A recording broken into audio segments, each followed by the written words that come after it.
They rarely attack you openly. They don't shout. They don't threaten you, and they definitely don't introduce themselves as your enemy. Instead, they arrive quietly, with a smile, with curiosity, with just enough kindness to make you trust them. At first, everything feels normal, but slowly, something begins to change. You leave conversations feeling strangely drained. You replay their words again and again in your mind. You start questioning things you were once confident about, and eventually you realize something unsettling. They didn't hurt you with force. They hurt you with access. Not access to your house, not access to your money, access to your mind. And once someone has access to your inner world, they no longer need to control your life, because you will start controlling yourself for them. This is how toxic people win, not through violence, but through emotional influence, the real weapon of toxic people. Most people imagine toxic people as loud, aggressive, and easy to recognize. They expect cruelty to come with raised voices, obvious insults, or open hostility. But the most dangerous people rarely behave this way at first. Their power comes from subtle influence, not open attack. A toxic person's real weapon is not anger, it is emotional positioning. They begin by placing themselves close to your inner world. They listen carefully. They show interest in your thoughts, your struggles, your dreams. At first, this attention feels comforting. It feels like someone finally understands you. But what they are actually doing is mapping your emotional landscape. They learn what excites you. They learn what worries you. They learn what makes you doubt yourself. And once they understand these things, they begin to shape your emotional reactions without you noticing. You may start changing your behavior around them. You soften your opinions so they won't feel challenged. You hold back your excitement because they seem uncomfortable with your success. You begin measuring your words more carefully, trying to avoid triggering their mood. Slowly, almost invisibly, your emotional world begins orbiting around their reactions. This is how influence becomes control, not through force, but through adjustment. You adjust your tone, your energy, your confidence. You begin managing their emotions as if they are your responsibility. And the more you do this, the more power they gain. Many people fall into this pattern because they were taught something that sounds noble, but can be dangerous when applied without boundaries. They were taught that kindness means always being understanding. They were taught that good relationships require emotional openness at all times. But openness without protection invites exploitation. Imagine a city that leaves its gates wide open, trusting that everyone who enters will behave respectfully. That city may begin with peace, but eventually someone will take advantage of the lack of defense. Your emotional world works the same way. Without boundaries, someone would eventually step inside and begin rearranging the space for their own comfort. And by the time you realize what has happened, you may already feel smaller, quieter, and more uncertain than you once were. That is the silent power toxic people rely on. Why your emotions become their power. Every toxic relationship depends on one critical factor: your emotional accessibility. The more transparent your inner world, the more influence someone can wield over you. Toxic people aren't looking for a fight, they're looking for entry. They want proximity to your feelings so that your reactions become their leverage. Think about it. Why does a single offhand comment from the wrong person echo in your mind for hours, while 100 compliments from people who truly care barely register? The answer is leverage. Toxic people sense it instinctively. They observe what unsettles you, what sparks self-doubt, and what triggers guilt. Then they store this information, waiting for the right moment to use it. They collect data on your vulnerabilities like a strategist preparing for battle. Every hesitation, every moment of insecurity, every word you speak in uncertainty is catalogued. Later, it may resurface disguised as humor, concern, or advice, but it is always designed to destabilize you. They are not being cruel by accident. They are being strategic. Emotional manipulation is rarely loud. It's precise. It thrives on subtlety and consistency. And here's the trap most people fall into. They believe emotional openness is inherently good. They think revealing their struggles, doubts, or fears will foster understanding and connection. With toxic people, this is the opposite of true. Vulnerability becomes a roadmap of pressure points. Every confession, every admitted insecurity is a lever waiting to be pulled. The mentally untouchable person approaches relationships differently. They understand that kindness does not require transparency. They speak without oversharing, listen without absorbing, and remain present without becoming exposed. Emotional information is power, and power is not given away freely. Starving a toxic person of your emotional reactions is essential. Your attention, your validation, your anger, and your guilt are all forms of currency in a toxic economy. When they cannot access these currencies, their influence begins to erode. They may escalate, they may attempt pity, or they may provoke in new ways, but they cannot succeed if you refuse to hand them the keys to your inner world. At this stage, emotional discipline is more than self-control. It's a strategic defense. You are not suppressing feelings. You are fortifying your mind, observing without internalizing, and refusing to allow another person to turn your emotions into their playground. The first rule of mental invincibility. If you want to become mentally untouchable, the first and most crucial rule is this: stop giving everyone unrestricted access to your inner world. Your thoughts, fears, doubts, and emotional fluctuations are assets, not open-source data for anyone to analyze. Many people fall into the trap of oversharing because they believe honesty equals trustworthiness. They think that explaining themselves, revealing their insecurities, or confessing vulnerabilities will create understanding. With toxic people, this is a fatal miscalculation. Every personal detail you reveal becomes a potential lever. Every confession you offer becomes a doorway through which they can later destabilize you. They are not lacking information, they are lacking conscience. Your vulnerability is not a bridge to empathy, it is a blueprint for manipulation. Being mentally untouchable is not about becoming cold, it is about being strategically opaque.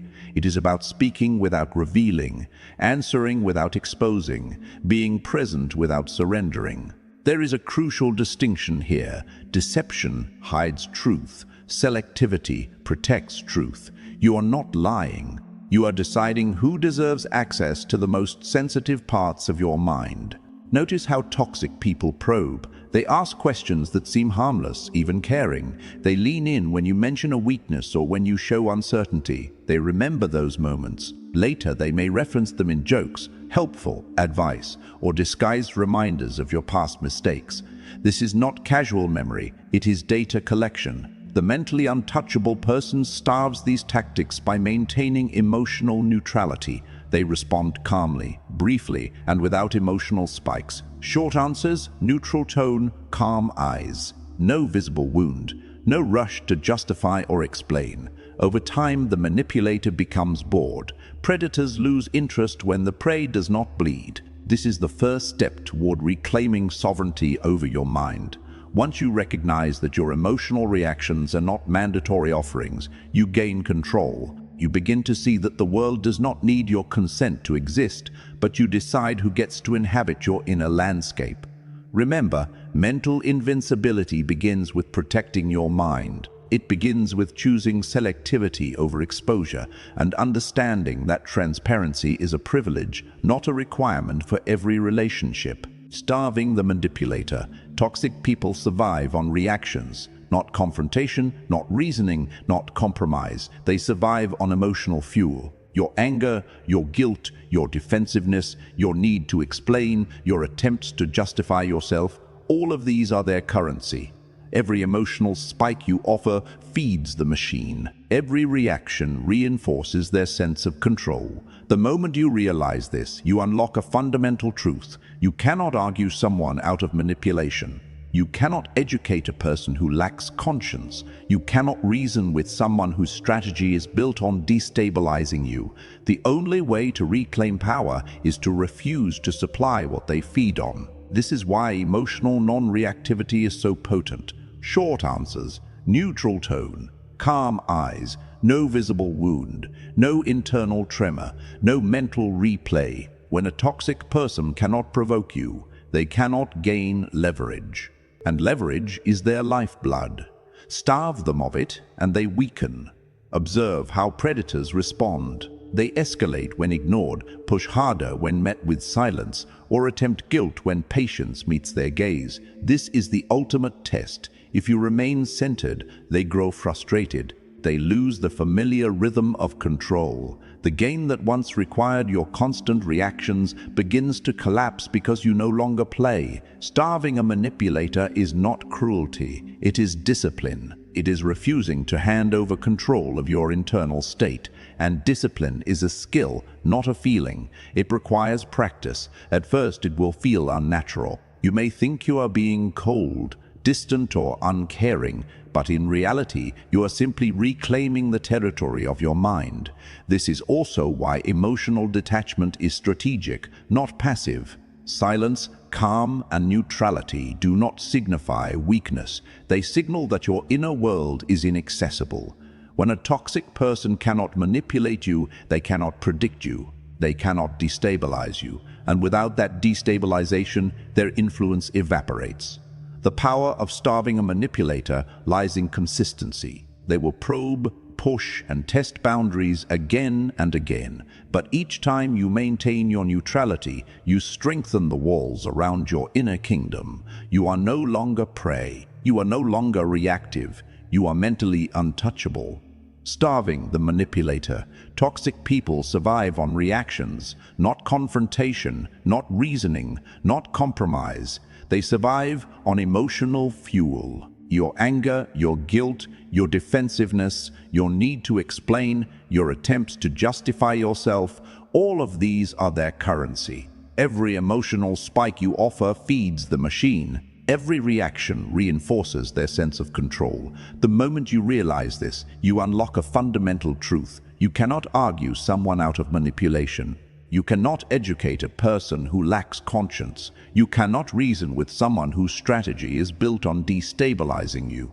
The only way to reclaim power is to refuse to supply what they feed on. This is why emotional non-reactivity is so potent. Short answers, neutral tone, calm eyes, no visible wound, no internal tremor, no mental replay. When a toxic person cannot provoke you, they cannot gain leverage. And leverage is their lifeblood. Starve them of it, and they weaken.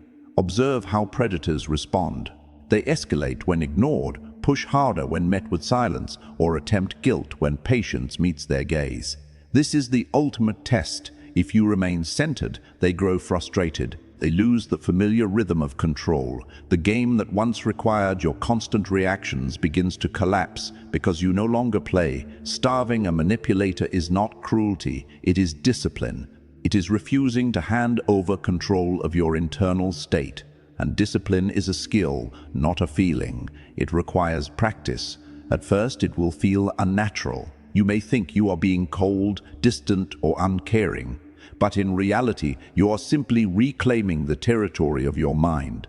This is also why emotional detachment is strategic, not passive. Silence, calm, and neutrality do not signify weakness. They signal that your inner world is inaccessible. When a toxic person cannot manipulate you, they cannot predict you, they cannot destabilize you. And without that destabilization, their influence evaporates. The power of starving a manipulator lies in consistency. They will probe, push, and test boundaries again and again. But each time you maintain your neutrality, you strengthen the walls around your inner kingdom. You are no longer prey. You are no longer reactive. You are mentally untouchable. Compassion without self-betrayal.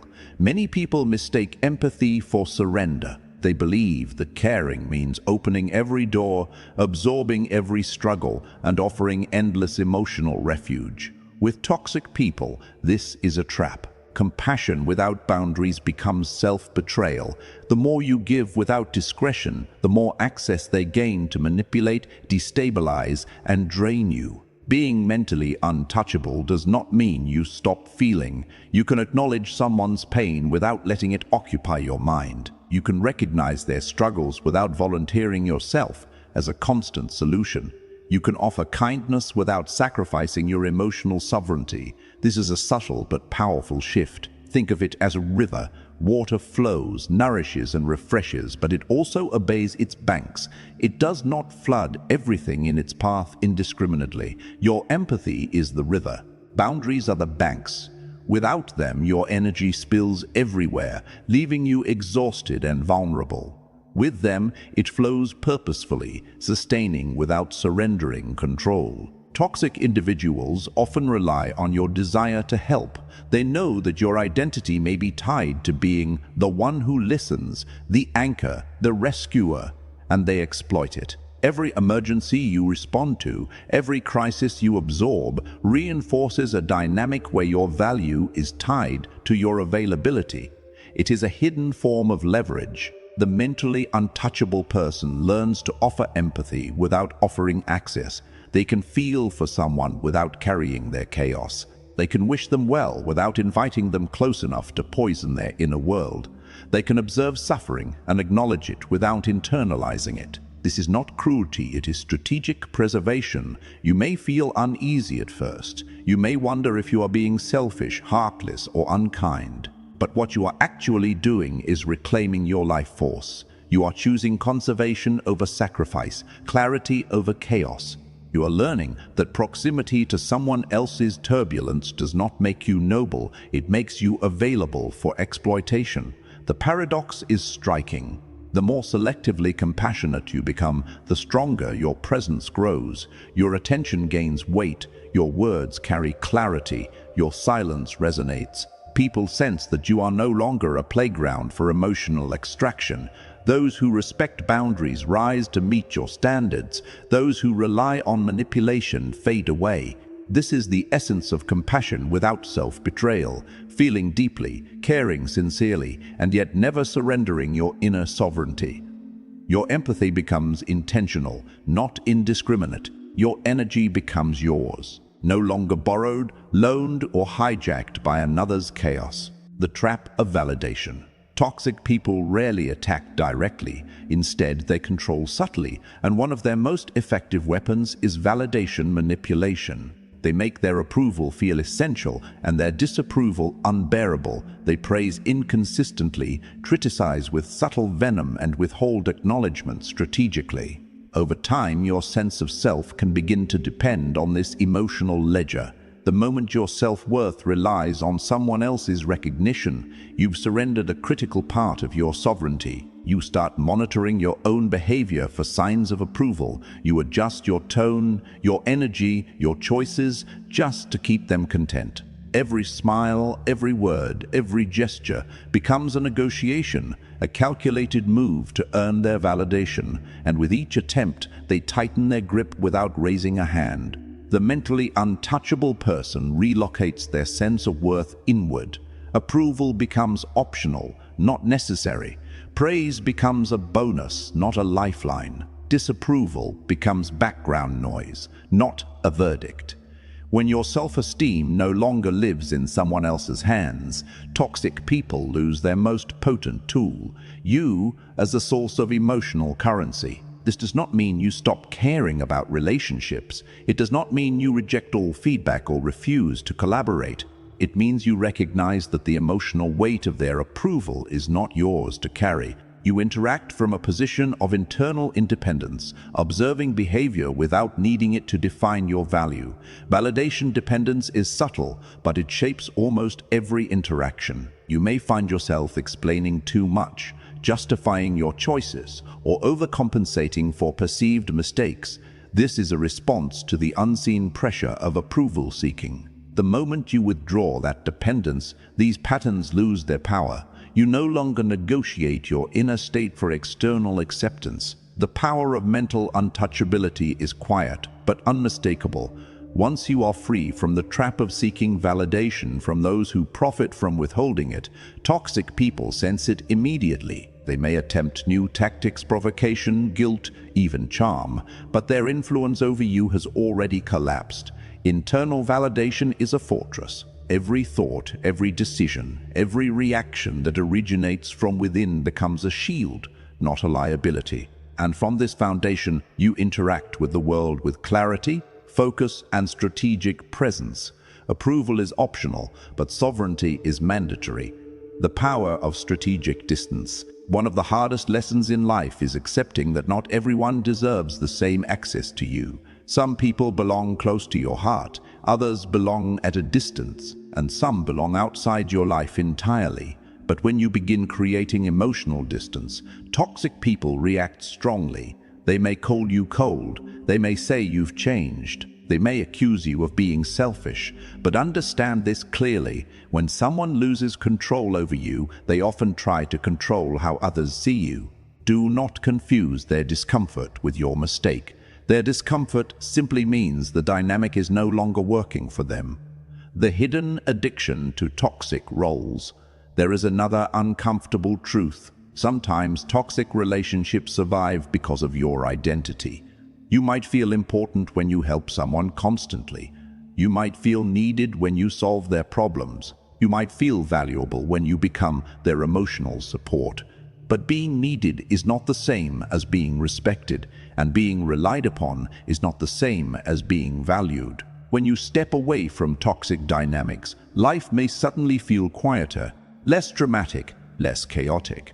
At first, this silence can feel empty, but that emptiness is actually freedom. It is your mind finally returning to you. The ultimate form of mental power. Becoming mentally untouchable does not mean you stop feeling. It means your emotions are no longer easily hijacked. You still experience anger, but anger becomes information, not explosion. You still feel sadness, but sadness no longer traps you. You still love people, but you choose carefully who gets close enough to see that love.